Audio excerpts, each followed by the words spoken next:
योगी आदित्यनाथ और प्रधानमंत्री नरेंद्र मोदी में सब कुछ ठीक तो नहीं लग रहा है।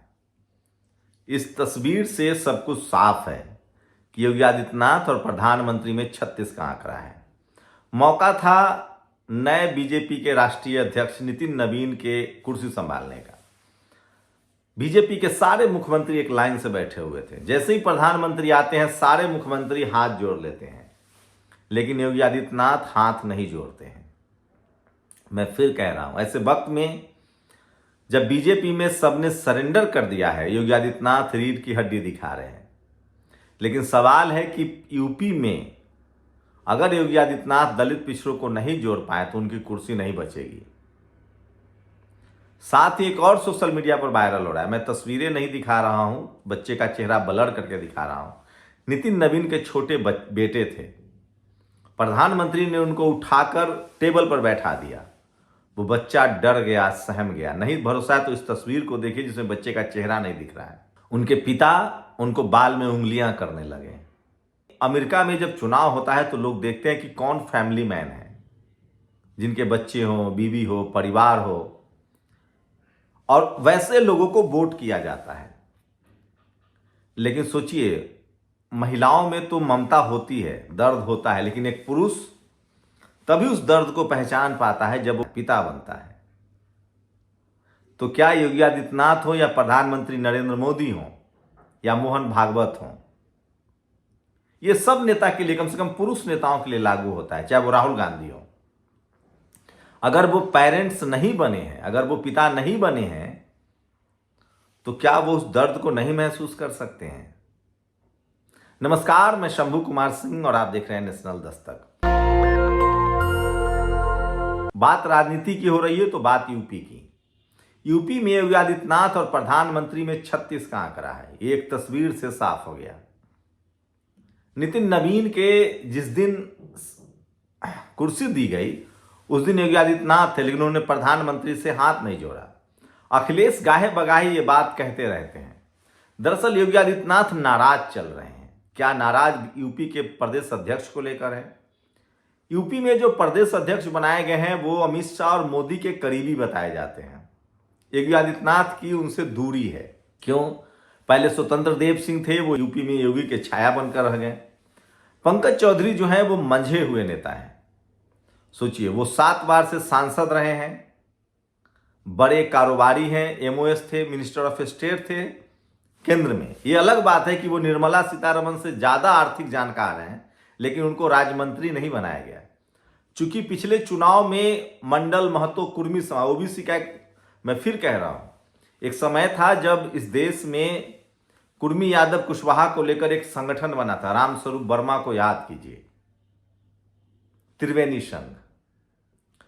ओबीसी में ये 3 जातियां जो है, कुर्मी यादव कुशवाहा, जिसके खिलाफ आरएसएस प्लानिंग करती है और तमाम पिछड़े अति पिछड़े समाज को भड़काती है कि यही सब नौकरी ले ली, जबकि सच्चाई नहीं है।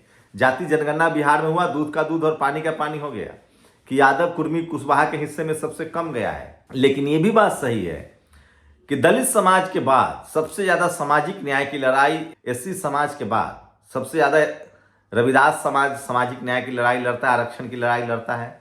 फिर दलित समाज की और जातियां लड़ती है।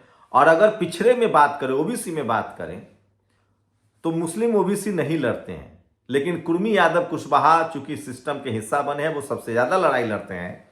तो आरएसएस की लगातार कोशिश है कि या तो वो हमारे साथ रहे या उनके खिलाफ तमाम जातियों को खड़ा कर दे। जैसे हरियाणा में जाटों के खिलाफ खड़ा कर दिया गया। तो ये त्रिवेणी संघ बना था। मैं फिर कह रहा हूं, यूपी में पिछली बार यादव, कुर्मी, कुशवाहा एक साथ आए थे, क्योंकि वहां योगी आदित्यनाथ मुख्यमंत्री हैं और नौकरियां सब की जा रही है। बिहार में ठीक इसके उलट है। बिहार में मुख्यमंत्री नीतीश कुमार और उसके बाद कुर्मी कुशवाहा का गठजोड़ है।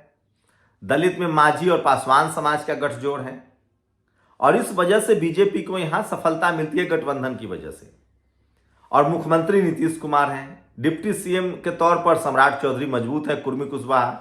चिराग पासवान का भी आधार बहुत मजबूत है। तो उस तरह का अंधेर नगरी वाला मामला नहीं है बिहार में। सरकारी नौकरियां अभी भी आती है, बेईमानी तो होती है अंदर खाने, लेकिन नजर भी रहती है। यूपी में ठीक इसके उलट है। चाहे वो लेखपाल की भर्ती वाला देखा था, 69,000 शिक्षक की भर्ती वाला देखा था, तो वहां तेजी से कुर्मी, यादव, कुशवाहा एकजुट हो रहे हैं। त्रिवेणी संघ की याद आ रही, जो रामस्वरूप वर्मा का सपना था, जो जगदेव बाबू हों या जननायक कर्पूरी ठाकुर हों, तो इन सब को मैथमेटिक्स को जोड़कर यूपी में कुर्मी समाज टूटा था, इसलिए उनको अध्यक्ष बनाया गया। वहां भी जातिवाद, सोचिए 7 बार के कुर्मी सांसद को सिर्फ प्रदेश अध्यक्ष बनाया गया और 5 बार के विधायक नितिन नवीन को राष्ट्रीय अध्यक्ष बना दिया गया।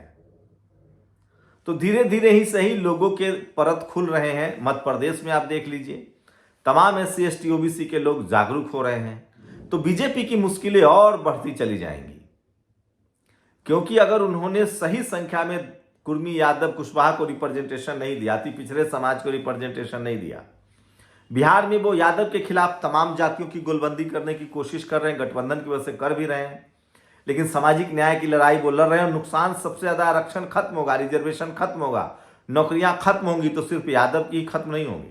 और मैं दावे के साथ कह सकता हूं कि मोटा जातिवाद में कुर्मी, यादव, कुशवाहा हो सकता है गांव में शामिल हो, लेकिन जो महीन जातिवाद है, चपरासी से लेकर चीफ जस्टिस तक, जब आप UPSC का इंटरव्यू देते हैं, किसी नौकरी का इंटरव्यू देते हैं, तब कोई आपसे नहीं पूछता है कि कुर्मी हो, यादव हो, कुशवाहा हो, पूछता है पिछड़ा है इसको हटाओ, दलित है, पिछड़ा है, आदिवासी है, अल्पसंख्यक है, इसको हटाओ।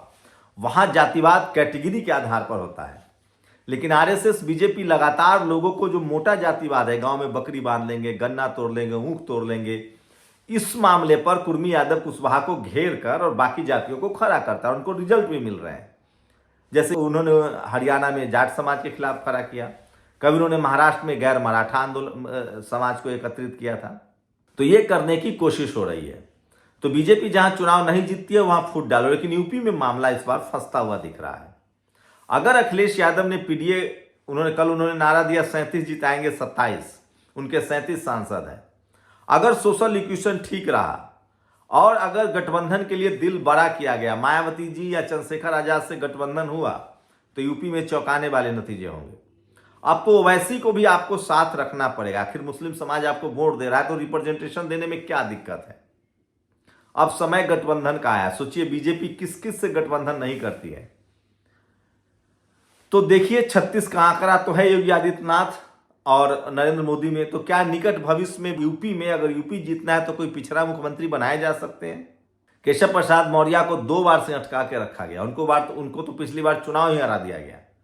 मुझे लगता है अखिलेश यादव को पूरा कुनबा समेटना चाहिए। एक तो मायावती जी या चंद्रशेखर आजाद में से किसी एक के साथ गठबंधन हो, स्वामी प्रसाद मौर्य जैसे नेताओं को वापस कराया जाए जो सामाजिक न्याय के बड़ी लड़ाई लड़ रहे हैं, और इनको अपना दिल बड़ा करना पड़ेगा। नहीं तो योगी आदित्यनाथ की लड़ाई और नरेंद्र मोदी की लड़ाई से उनको फायदा नहीं होगा। जब तक विपक्षी दल दिल बड़ा नहीं करेंगे, गठबंधन नहीं करेंगे, खामियाजा भुगतना पड़ेगा। तमिलनाडु में भी कांग्रेस, DMK और जो नई पार्टी बन रही है उनको भी साथ लाना पड़ेगा। तो राजनीति में जो नए उभार है, नए समाज का जो रिप्रेजेंटेशन है, अति पिछड़ा, पिछड़ा समाज, विश्वकर्मा समाज हो, प्रजापति समाज हो, चाहे चंद्रवंशी समाज हो, तमाम जातियां जो SC ST OBC के हिस्सा में हैं, उनके जो नए लीडरशिप आ रहे हैं उनको आपको जगह देनी पड़ेगी, तभी जाकर आप बीजेपी को हरा सकते हैं। क्योंकि बीजेपी के पास जनरल कैटेगरी का 15% वोट है, 10%, 15% जो भी मानिए। उसके बाद हिंदुत्व के नाम पर OBC, दलित समाज का एक बड़ा सेगमेंट उनके पास है। 25 से 30% पर वो बैटिंग कर रहे हैं। अगर 30%, 40% पर भी वो बैटिंग कर रहे हैं तो 60% वोट उनके खिलाफ हैं।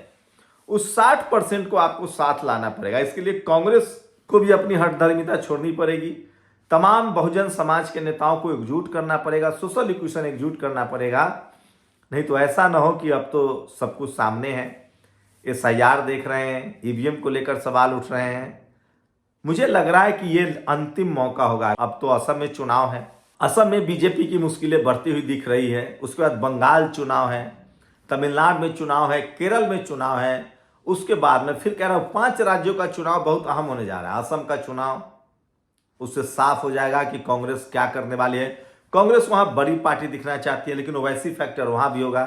कांग्रेस को अजमल और ओवैसी को साधना चाहिए अगर चुनाव जीतना है तो, नहीं तो बहुत देर हो जाएगी। बंगाल में भी लेफ्ट, ममता और कांग्रेस को एक साथ आना पड़ेगा। केरल में लेफ्ट और कांग्रेस को एक साथ आना पड़ेगा।